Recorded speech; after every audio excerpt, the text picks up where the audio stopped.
You know what's crazy about like numbers that I think we're all tracking? Like obviously Bedard is on the other end of the spectrum because he's 17.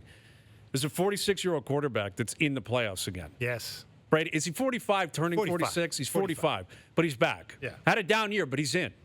Amazing. Which in and of itself is incredible.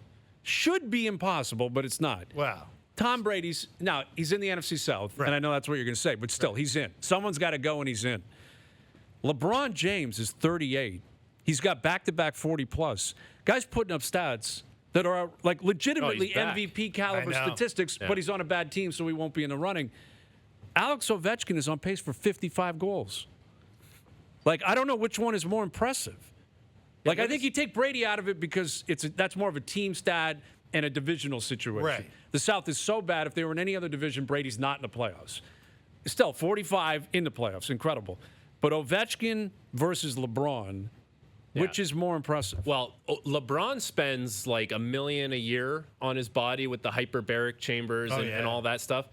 I don't get the sense that Ovi does that. So maybe for me, Ovi is more impressive because Ovi's not dropping $1 million into his own. It's like he scored, he broke the record. He's like, yeah, we're going for beer and nachos tonight. It's going to be a great night. Yeah. Like that. I think that's more impressive for me. He's got 26 goals. He's back in the Rocket race. Like he's always been in it. Yeah.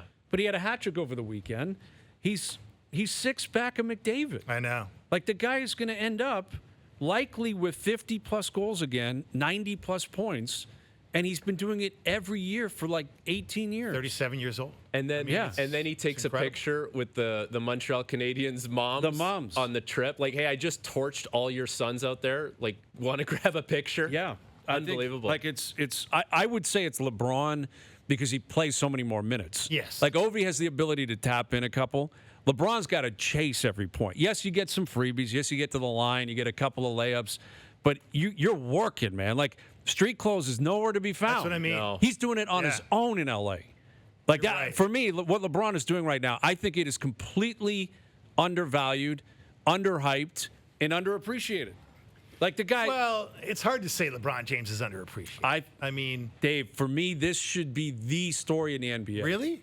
Look what he's doing at 38. Who's ever done this before? No, I mean... Nobody's done this. No, nobody's done... Look, we're in a different era in terms of longevity, right? Like, you got to come to grips with that. Like, it hasn't got there in the NBA. The NBA is going the opposite way. Well, guys are saying, I'm not playing, load management. I don't know. I agree with that. Like, just here on a Raptors front, like Otto Porter Jr. is 29. It feels like he's 52. Fred VanVleet feels like he's 38 years old. Yeah. Look, these guys are Fred falling VanVleet apart. is not a genetic freak like LeBron James and True. Alex Ovechkin. I mean, these guys have always... The one thing about those two guys, in terms of LeBron and Ovechkin, and I think we've seen this from the beginning of their careers when they came out as rookies, they were on a different level physically than their peers, right?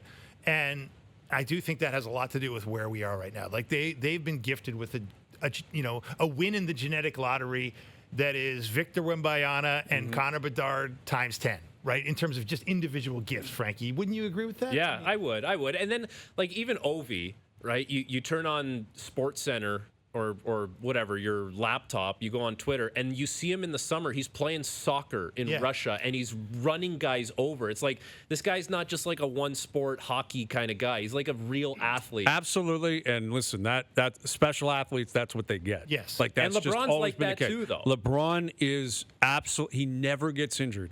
No. Like, throughout his career, he's rarely ever been injured. But look at his stat line, again, at 38, where it is not the same as other sports, where, like, guys got to 35 and they were finished in the NBA. And for a lot of them, they still are. He's averaging 29 points a game, 8.2 rebounds, 6.6 assists. Dude, it's absurd. Playing 36 minutes a night on average. It's impressive. At 38 years old. It's impressive. That is incredible. I actually do agree with you. The fact that there's not a lot of help there, or basically no help, is probably more impressive. And like, he's moving the whole game. And hockey's a different sport, too. Like, hockey, you glide, right? Basketball, you stop moving your feet, That's you're what not I'm saying. moving Ovi's anymore. not killing penalties. Like, Ovi, there's a game with a bunch of kills. He's sitting on the bench a lot. Yeah. Like, LeBron is moving, man. And he's not a defensive liability. Well, he's not what he was defensively. That's the one thing scouts tell you. Like, he kind of does take plays out defensively. And he is playing for a losing team, which is a different animal than carrying a winning team. He's not doing that anymore. He used, like, in his prime, he could carry a bunch of bums, essentially. Not complete bums, but that 04 Cavs team that he took to the finals was not stocked with future Hall of Famers beyond him, right? And he brought them there essentially single-handedly.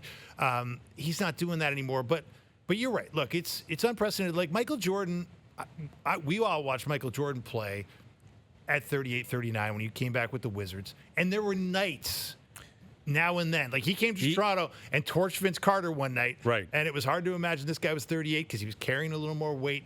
But he'd taken 3 years off. He'd put on some weight. He wasn't in, he didn't have the continuous line of being in top shape like LeBron has had, right? So I think other guys with that genetic lineage and that competitive drive could have done this, but no one's done it. And that's the amazing thing. And I don't think he's leaving L.A. because I think he's made a lifestyle decision. He wants to be in L.A. He wants his kids to be in L.A. He's Hollywood now. He's got a production company. He's got a lot going on. He's got 2 years on his deal after this. Yeah. If he were up for, I think it'd be in the NBA's best interest to get him out. Get him out of there. Get him playing. He was tradable this year. Could you imagine? Tradable this year. That's what I'm saying. Not. But could you imagine what a hypothetical package would look like for LeBron at 38 and he's still putting up the numbers he's putting up? Oh yeah. My thing with LeBron is, talking to people around the league and just observing his career. I agree with all the things you said about Hollywood and is where he wants to be, but he's got all those things. He's got the production company. He's got interests outside the game. He's also got private jets if he needs them, right? So location doesn't really matter to these guys anymore. Just right? matters so much for money. how long, right? Yeah. And he's going to control that destiny. For you said, is not available right now anyway. But there's only one team though. It would be the Knicks. He would be New York prime time. They're going to be in the playoffs. I don't know. I think Cleveland would be enticing to him. Cleveland would be enticing. Cleveland would be enticing. But let's face it, guys. He was never a Knick though. No, I know. That's we always talk but about. No one's ever a Knick. The Knicks never get anyone of significance. They don't. But now they're actually looking like a good team, and the Lakers. I mean, they're irrelevant when it comes to the grand scheme of the standings and stuff. And it's we talk about why do we always have to see the Lakers? Well, the Knicks are the biggest market in New York, pretty good team. Why Listen, I think it'd be pretty cool to see that happen. I just think he's such a. He's proven to us one thing. He understands the history of the game. He's maybe not obsessed with it, but he's certainly attuned to it. Legacy matters to him. It matters to him where he's seen in the grand scheme of things, and so. I don't think it matters where he goes as long as he thinks he can add to his tally, right? Well, he's not going to go to Memphis. Well, he played for the Washington Wizards because it suited him. I mean, Michael Jordan played. Jordan played for the Washington Wizards because it suited him. He went to play in Cleveland again when it wasn't a sure thing they were going to win.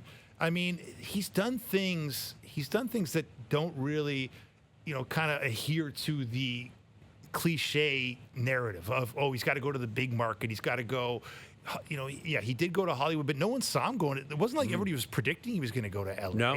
He hasn't been a predictable character in that way, and I do think he's opportunistic. He's looking for a place where he can win another championship. I hope that's the case because he's playing as if he could still be like a primary piece on one of those teams. That's what he's been doing.